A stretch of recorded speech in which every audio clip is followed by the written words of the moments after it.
Is our time right now. Let's shift gears here. We're talking about retirement savings. You've probably thought about this. How much do you really need? Well, you may not like to hear this. A recent report from Go Banking Rates show Arizona ranks as one of the top 10 most expensive states to retire. In fact, we live in one of the top 15 states where it's recommended that you will need more than $1 million in savings to retire at 65. And scary to hear this, that's just the minimum. So we have Lane Martinsen, who is the founder of Martinsen Wealth Management, joining us this morning to talk a little bit about, how did we get here? What do we need to know to even get to that amount? Thanks for being here this morning, Lane. Thank you. It's great to be here. Appreciate it. He's holding a book. We're going to talk about how you can get some tips coming up in just a moment. But let's talk about this. The annual cost of living right now in Arizona, nearly $70,000. Right. And that's a big factor when looking down the road. Right. Yeah. And it's, more and more people are starting to ask themselves, should we relocate? Because there are other states that are less expensive. You've got Hawaii, who's the most expensive. Mm-hmm. It's almost double everyone else. And then you've got the Midwest, you've got Kansas, Georgia. Those type of states are a lot more affordable. Sure. For some people, that's going to make sense, and other people, there's so many considerations. There's so many pros and cons to take in. What do we have to consider when we talk about retirement savings? A lot of people probably won't have the home even paid off by then, right? Right. I mean, it's obviously very individualized because everyone's situation is different.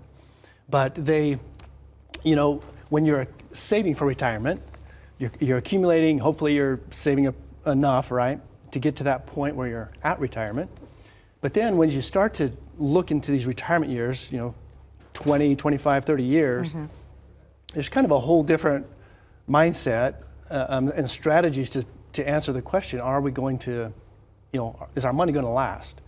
And so there's so many things that come into play, right? Taxes and Social Security strategies, and there's a lot of pieces to that puzzle. And when we look at the minimum cost of retirement of what we'll probably need, again, this is according to Go Banking Rates. Just looking at this list is pretty scary. That's just the minimum, right? To live like a full, enjoyable life of retirement, you'll probably need a lot more than this. What do you suggest people do? Is a 401k contributing to that enough?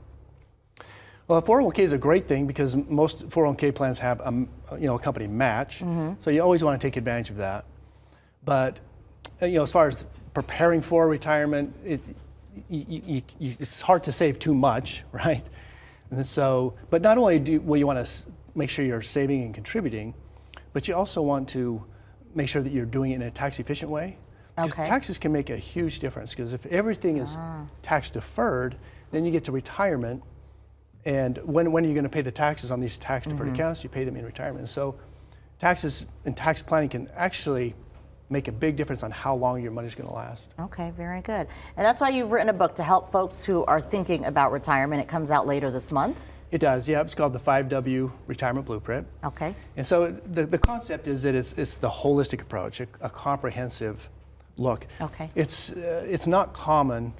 Most people are looking at one thing like investments, and then maybe they're looking at Social Security, and then they're maybe looking at their housing and healthcare. Mm-hmm. And you really want, there's efficiencies when you do it in a comprehensive way. It's a broader picture. It's not just one focus. So thank you so much for joining us this morning and giving us some insight into that. Thank you. Thank you, Tess.